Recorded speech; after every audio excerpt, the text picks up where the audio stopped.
bem-vindos, muito bem-vindas. Eu sou Ana Paula Legei, tenho aqui do meu lado o Thiago Salles, né?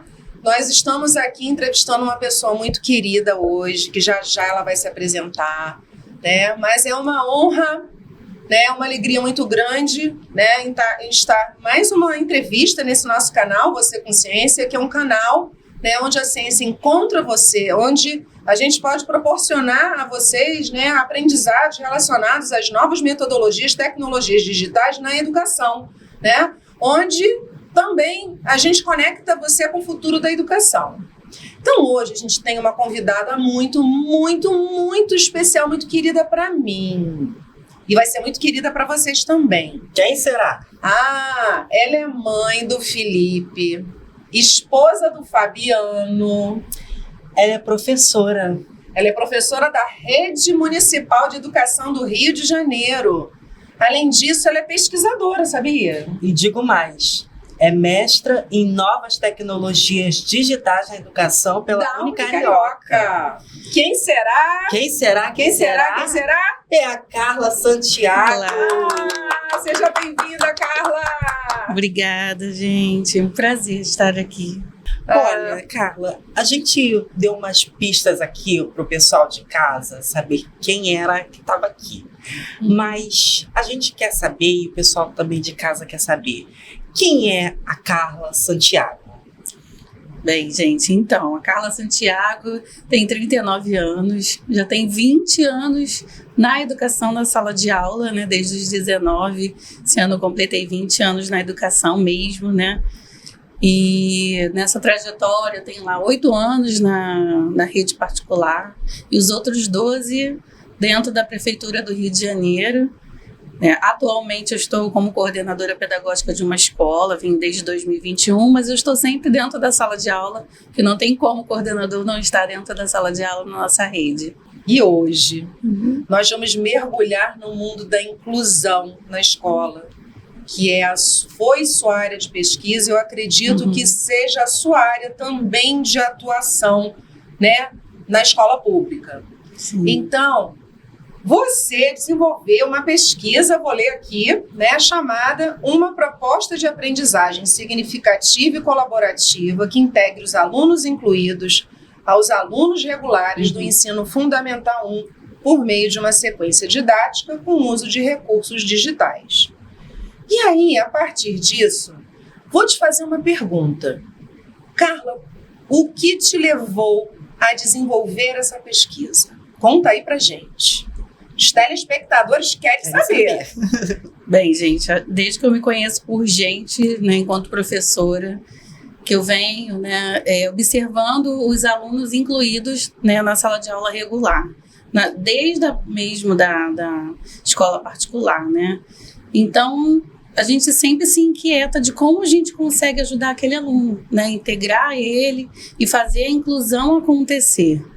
Quando eu entrei na rede pública, né, isso aumentou, porque a gente vê na rede pública muitos alunos indo, a gente vê os próprios especialistas, né, indicando os responsáveis que levem os alunos à rede pública. Então a gente tem um público muito grande. Por exemplo, hoje, né, a gente tem mais de 25 mil alunos incluídos na nossa rede municipal. Nossa, é um número significativo, né? Bastante significativo. Então, de uns tempos para cá, bem antes da pandemia, né, eu tive alguns alunos que eu ficava, gente, de que forma que eu posso ajudar esse aluno? Esse aluno tem que estar junto, ele tem o direito dele de aprender também, ele não vem para a escola só para se socializar. E aí um aluno específico, né, que a gente sempre tem um especial, ele inclusive está lá na minha pesquisa, né, na homenagem. Me lembro que quando ele chegou na escola, né, com todo aquele comportamento que não parava na sala, corria pela escola, mas eu me lembro que quando ele pegava no meu celular, era outra coisa na vida dele, né? Então ele conseguia fazer coisas no meu celular que nem eu sabia fazer, né? Eu me lembro que eu baixava uns joguinhos educativos da parte de alfabetização, em matemática, né, em leitura, escrita para ele, e ele conseguia excluir aqueles aplicativos bem da tela do meu celular, o que eu não conseguia. Eu tinha que ir lá na Play Store para poder excluir. Então, aquilo foi me indagando, gente, olha, eu acho que esse é um caminho, né, que eu posso começar a seguir para trazer ele e que ele tenha o interesse em aprender.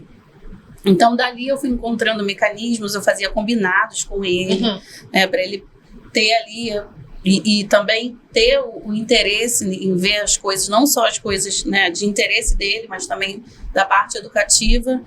E dali foi surgindo, né, foi nascendo esse desejo de procurar mais ainda e por meio da tecnologia também. Então, assim que eu vi o mestrado em tecnologia, eu falei, gente, graças a Deus, né, encontrei alguma coisa que eu já estava pensando que seria uma solução e busquei, né, o estudo, que eu acho que é tudo que a gente precisa mesmo para a gente conseguir ajudar os nossos alunos. É a pesquisa, é o estudo. Me diz uma coisa, quer dizer, assim como você está vivendo e viveu aquela época, né? E com certeza percebeu muitos desafios para esse processo e pensou assim, poxa, eu vou fazer uma pesquisa para solucionar, para trazer uma nova perspectiva para incluir esses alunos, né, e que ele se sentisse, de fato, junto com os alunos regulares na sala de aula, desenvolvendo as atividades. Mas que desafios são esses que vocês, professores, você e outros professores enfrentam para incluir? Olha, eu acho que os desafios são todos. Tem que ter a aceitação, né? Aceitar que a inclusão existe, que ela é um direito da criança, que ela está dentro da lei. É uma coisa que eu sempre converso muito com os professores da minha escola e com os meus amigos e os pesquisadores que eu conheço, para a gente poder buscar, de fato, mecanismos, né? Metodologias, né? Para a gente auxiliar esse aluno e fazer com que os outros também se integrem a eles, né? Porque não é só ele tá chegando e, né, como é que eu adapto uma atividade, né? A gente ainda tem muitas perguntas sobre como fazer, né? E aí, é ele que tem que se adaptar ou os outros que tem que se adaptar, né? A gente precisa ainda entender que isso tudo é um conjunto para que a gente seja mais assertivo, para que a aprendizagem seja mais significativa para todos. Né? Ou seja, parece que as lacunas, as perguntas não cessam, né? Não cessam. A gente ainda precisa de muita pesquisa, né, na área da inclusão. Existem outras áreas, né, alfabetização também, por exemplo, mas a inclusão ainda precisa de muita pesquisa ainda para a gente poder até conseguir fazer com que as políticas públicas, né, de fato, Sim. estejam nos amparando nesse sentido. Olha, Carla, você, no momento da sua pesquisa, até mesmo como o produto da sua dissertação, você desenvolveu um e-book. Sim.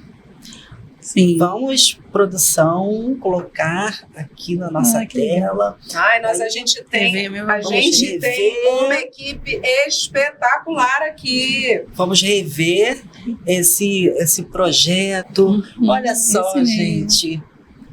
Gênero textual, história em quadrinho, né? Sim. Esse é o manual do professor, né?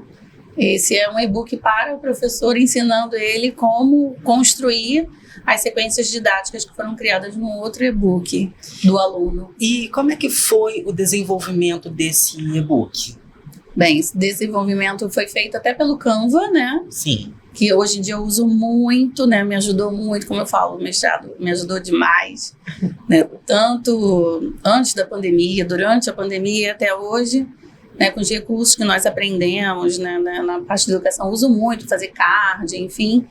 Na época ainda era uma coisa que eu não conhecia. O professor Cotelli me ajudou bastante na construção desse e-book. A gente fez de forma online. Olha, você pode fazer isso assim, assim, assim. O professor Cotelli, o pessoal chama de mago das tecnologias. Né? Vai ajudando vocês, né, nesse caminho. Tipo, que tecnologia eu vou usar e me ensina como usar, né?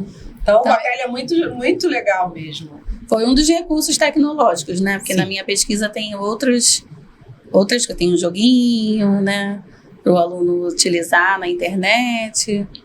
Mas esse manual foi feito para o professor mesmo, para como ele ajudar o aluno a criar o seu e-book lá no PowerPoint, que foi uma ferramenta também bem pensada para ser utilizada. Um recurso acessível para todos, Um recurso acessível. Todo mundo fala, porque PowerPoint está defasado, ninguém usa, mas eu acho que quando a gente fala de tecnologia digital, existem tantas outras tecnologias, né? Fala assim, novas tecnologias digitais. O PowerPoint pode não ser considerado uma nova tecnologia digital, mas dependendo de como ela está inserida numa metodologia, esse recurso, aliado a essa nova metodologia, existe a novidade, existe a inovação no processo. Sim. O pensamento no PowerPoint foi, né, direcionado ao professor. Né, que o professor que ainda não fez um mestrado em tecnologia, não tem entendimento de uma tecnologia, pelo menos ele conhece esse recurso, né? Assim como o Word. Sim. Então eu pensei muito no professor, falei, tem que ter umas ferramentas em que ele se sinta à vontade também para ele usar. E você fala aqui, tá, na sua dissertação, que você elaborou sequências didáticas de forma colaborativa. Como é que foi isso? Sim, inicialmente a pesquisa seria feita toda com o aluno, né? Mas aí veio a pandemia. No meio da pesquisa, tivemos que fazer um recorte. A pandemia mudou rumos de pesquisa de muitas pessoas, né? Inclusive a sua. Sim, que a gente não tinha como estar ali com todos os alunos foram voltando aos poucos para a escola. Então, eu fiz um chamamento para algumas professoras da escola que eu trabalho, né? Para a gente poder colher dados dos alunos delas, né? E todas tinham inclusão dentro da sua sala de aula. Então, eu fui vendo ali que tipo de conteúdos, habilidades que a gente poderia estar inserindo nessa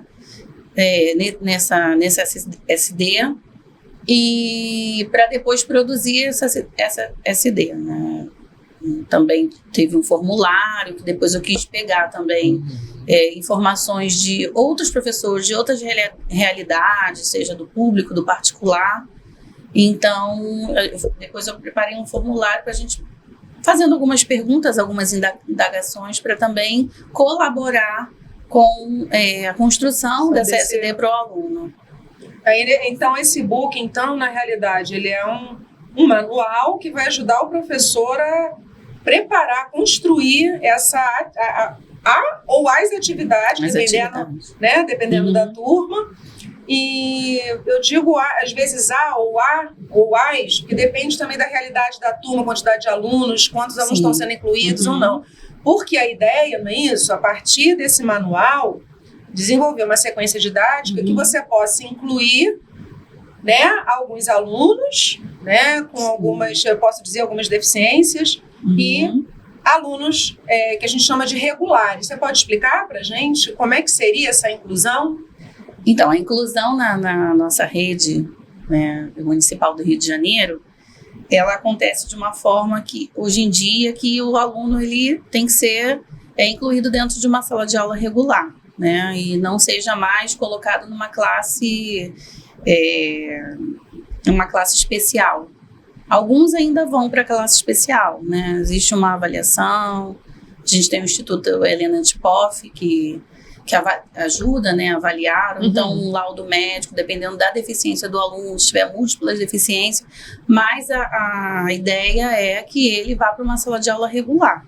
Então vem aí, né, um desafio, que às vezes a gente tem mais do que um aluno incluído na sala, né?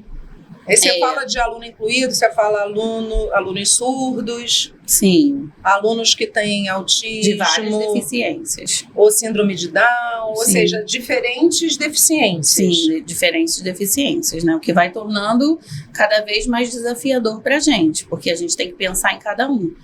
Na verdade, a gente sempre tem que pensar em cada um, né? Porque as pessoas pensam, eu vou chegar com meu material, vou dar a minha aula, mas a gente sabe que cada um aprende de um jeito. Isso desde que o mundo é mundo. Então, a gente já tem que ter estratégias, realmente, né, dentro do nosso planejamento, para que eu atinja aquele grupo que está naquele nível, né? O outro que esteja no outro nível. É muito desafiador, dá muito trabalho, mas a gente precisa fazer isso para a gente atingir o nosso aluno. Trabalhar com variadas metodologias, por exemplo, também, e a gente tem a inclusão. junto, né?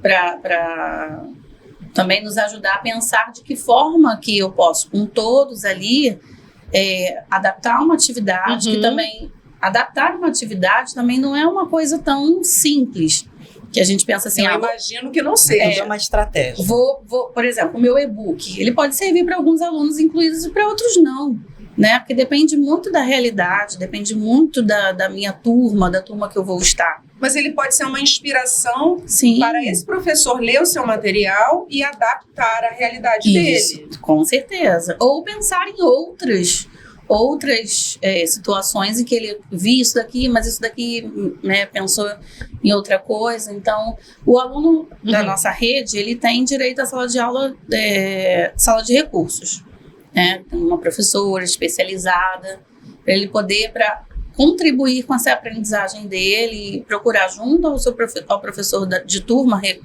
professor regente, buscar maneiras com que facilite essa aprendizagem do aluno, né? Então, por isso que a nossa prova ela é adaptada dentro da sala de recursos, né? Ela poderia já vir um material já adaptado para o aluno, por exemplo, mas ela não vem, porque cada aluno é único, né? Na sua natureza. Então, o professor que vai avaliar, que está ali com ele, o que eu posso fazer? Eu tenho que ampliar a prova, né? Eu tenho que colocar uma figura, eu posso excluir uma questão, o que eu posso fazer para ajudar aquele aluno? Então, o material não vem pronto. Às vezes a gente se questiona, poxa, eu poderia ter isso.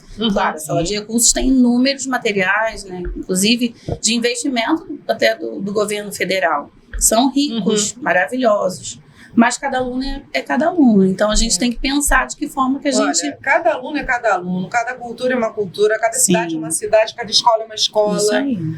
E assim, a gente tem assim, várias vertentes assim, para pensar, né? Sim, que às vezes uma escola de uma região é diferente. Completamente diferente de uma outra região. Então, a gente tem que conhecer a nossa comunidade escolar, conhecer o nosso aluno, para a gente saber que caminho que a gente tem que seguir para ter um sucesso, né? Porque o olhar do professor é a aprendizagem. A gente está ali, né? A gente acredita que todos têm a capacidade de aprender e todos têm, mas cada um de uma forma diferente. E, Carla, olha, e como é que os recursos digitais eles podem ser utilizados para tornar o ambiente, vamos dizer, educacional mais inclusivo? Então, os nossos alunos de hoje são os alunos da tecnologia, né? São da geração que não vão viver mais sem a tecnologia. A gente já praticamente não vive sem, né? Então, a gente sabe que a tecnologia torna a aprendizagem mais significativa, prazerosa para o aluno, é um chamamento para ele, né? A gente tem umas questões hoje em dia, por exemplo, do celular na escola, né? Algumas leis aí que estão chegando, que a gente tem que também aprender a separar as coisas. As pessoas acham que, né, a tecnologia vai tirar o professor, por exemplo, da sala de aula, vai acabar com a profissão do professor. A gente sabe que isso é uma coisa impossível, né? Ela vem para agregar, ela vem para colaborar, né, e fazer com que essa aprendizagem seja um pouco mais ampla, né, e consiga atender a todos. É mais um recurso significativo e que consiga atender a todos. Você usou o gênero textual história em quadrinho. Por que o gênero textual história em quadrinho? Por que essa escolha na sua pesquisa? Quando eu pensei em criar um material, né, de acordo com a realidade dessas 3 turmas, né, das 3 professoras que participaram da minha pesquisa, eu pensei, olha, eu tenho que começar por um recurso, né, que seja um pouco inicial a todos, pensando no ensino fundamental 1, e que pelo menos facilite na alfabetização, né, nessa iniciação da escrita, da leitura, né, e a história em quadrinhos ela vem do gênero multimodal, né, que realmente ele tem essa proposta de facilitar o leitor, né, de tornar ele crítico, de trazer o recurso da imagem. Muito interessante. Então, por isso que eu pensei no gênero textual, histórias em quadrinhos, porque são textos curtos, com a letra bastão, né, então trabalha pontuação, enfim, tem outros recursos, né, de habilidades.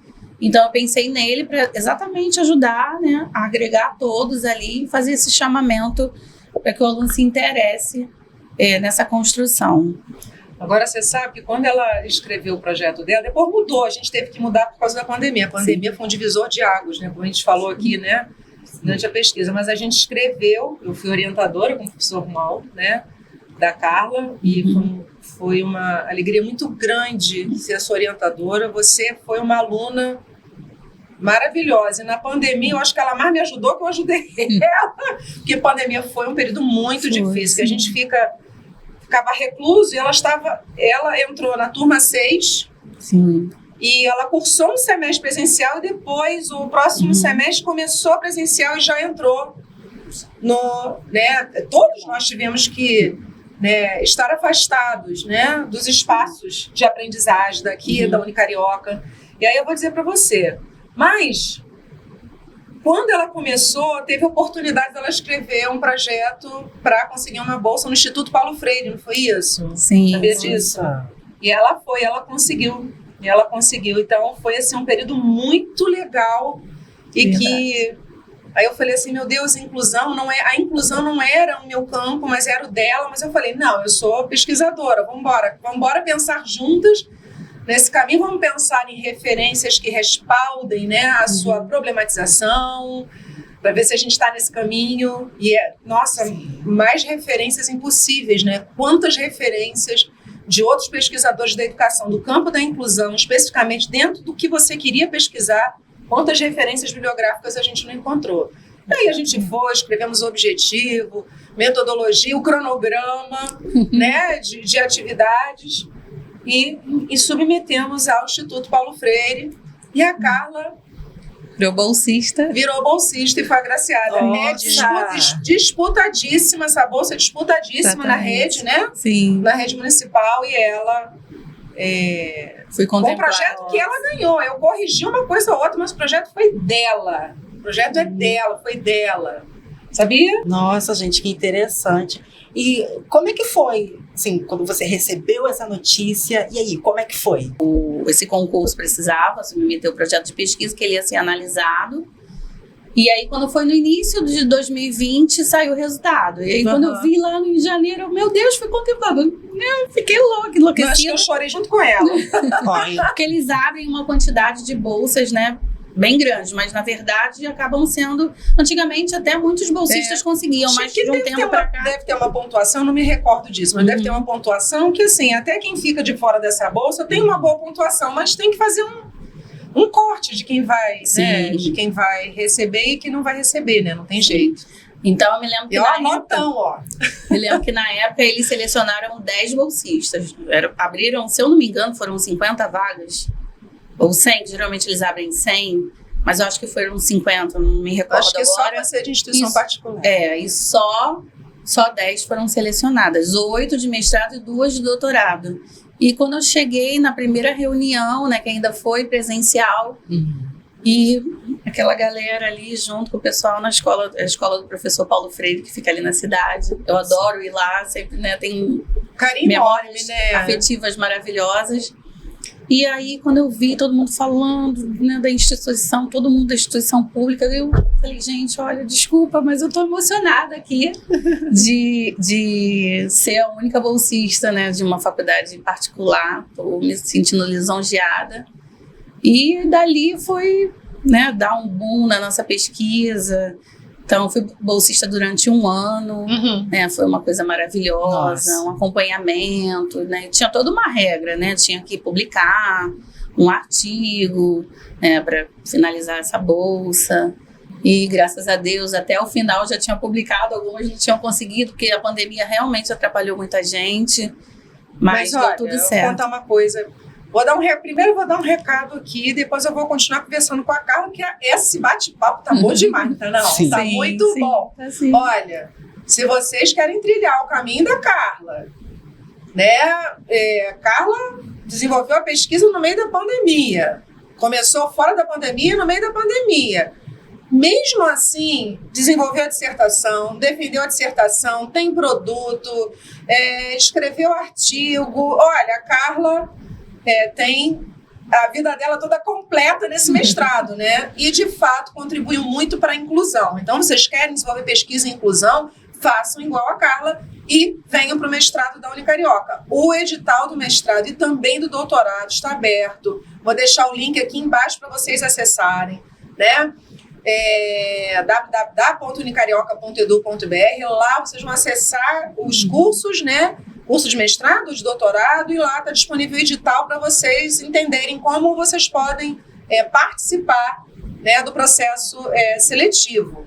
Então, fica aí dica boa, é dica que a gente dá. Então, olha, faça igual a Carla Santiago. E Carla, você poderia assim, nos contar alguma experiência que você já teve com a aplicação de tecnologias digitais com alunos?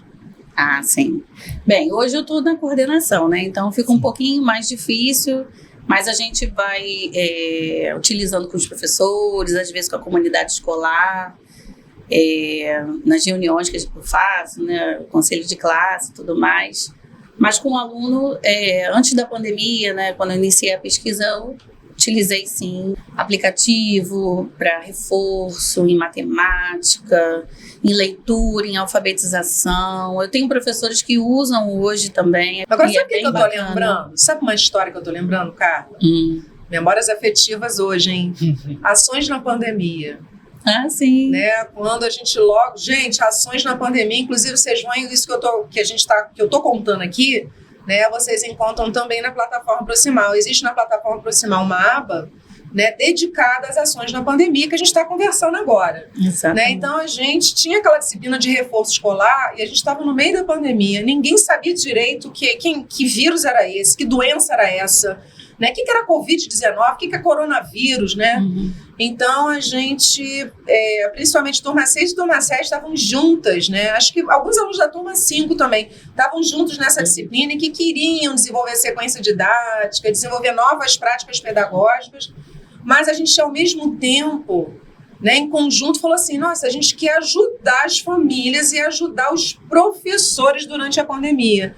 Então a gente bolou, né? Acabou que a gente não, vocês alunos, né? Vocês se dividiram em grupos e cada um desenvolveu atividades, sequências didáticas que elas estão lá até hoje, né? Muito inspiradoras, inclusive, né? E cada sequência didática voltada para ensino da geografia, ensino da matemática, ensino de português, da língua espanhola, ciências. E tudo focado, e a temática transversal, né, que passava por essa sequência didática era a Covid-19, né, e o coronavírus. Você quer contar como é que foi essa experiência com a gente? Foi uma experiência incrível, né, porque dali isso colaborou bastante e criamos várias coisas, fizemos relatos de experiências, né, publicamos em revista. Os relatos de experiência também, olha, a memória, eu não tô dizendo, só memória afetiva mesmo. Foi muito bacana, uma experiência incrível, né? Porque vocês aplicaram na realidade, né? Você, se eu não me engano, Marília, Monique, Valéria, sim. Acho que uma galera aí, né? Vocês se uniram na pandemia e aplicaram. Uma dessas sequências de dados, se eu não me engano, era sobre reciclagem. Sim, reciclagem na pandemia. Isso. E ainda escreveram essa experiência, que vocês encontram também. Linkzinho aqui embaixo. A nossa revista aqui da Unicarioca, revista científica, tá? recite.unicarioca.edu.br. Lá tem todos esses relatos de experiência que foram escritos, desenvolvidos a partir de práticas reais, tá? Que ocorreram durante a pandemia. E a Carla, olha, mais um produto da Carla, gente. Olha, maravilhoso. Sim, tá tudo disponível lá gratuitamente. Para cada um acessar e vislumbrar todos esses materiais maravilhosos. Mas, Carla, olha só. Você teve a sua formação no mestrado aqui na Unicarioca. E foi no momento também da pandemia. Tá. Hoje estamos em 2024. Mas como está a Carla Santiago após a formação no mestrado da Unicarioca? Gente, a Carla Santiago é outra. Oba! Não é mais a mesma de antes, né? Porque O mestrado, ele abre portas pra gente. E, assim, uma coisa muito bacana também, né, que eu fui vendo, a gente voltou da pandemia, como a nossa rede passou a falar sobre sequência didática. É verdade. Eu fiquei maravilhada com isso. Eu falei, gente, que legal! É isso aí. Então, nas minhas formações com os professores, nas reuniões, eu falei, olha, gente, que olha notícia isso boa, mesmo. hein? Você tá contando uma coisa muito legal Bem aqui. legal. Explicando como é que funciona uma sequência didática, tudo que a gente precisa, né? Tá reverberando isso na rede. De fazer uma diagnose, de rever o conteúdo, que eu acho que isso é uma coisa muito importante também. Depois de avaliar, o aluno se autoavaliar também. Eu falei, gente, o caminho é esse. Porque a sequência didática tem um foco no aluno, aquela aprendizagem significativa. Então, sim, no momento que você faz uma boa avaliação no início, para você saber o que você de fato tem que planejar ou mudar naquelas atividades que você habitualmente está desenvolvendo, é o caminho. Sequência didática é exatamente para isso, né? Para você pensar naqueles conteúdos específicos, né? Desenvolver atividades para esse conteúdo específico que precisa ser melhor trabalhado, né? E que legal, sabe, ouvir que a rede está usando sequência didática. Sim, tem falado muito nas propostas. Que é uma metodologia, né? Sequência didática é uma metodologia. Sim. E olha, Ana, eu não poderia deixar de fazer essa pergunta. Carla, foi citado aqui que você também fez os trabalhos, até mesmo na época da pandemia, para ajudar nessa divulgação da ciência, de materiais educativos. Você também teve artigo publicado na Recite, mas assim, como você se sente ou melhor dizendo, democratizando, sendo uma das pessoas que ajuda a democratizar a ciência e todos esses materiais que podem ajudar diversas pessoas? Boa pergunta, né? Eu acho que eu sou um grãozinho de areia, né? A contribuir, mas é aquilo que eu falo. Se cada um fizesse um pouquinho, né? A gente teria aí uma educação hoje de muito mais qualidade.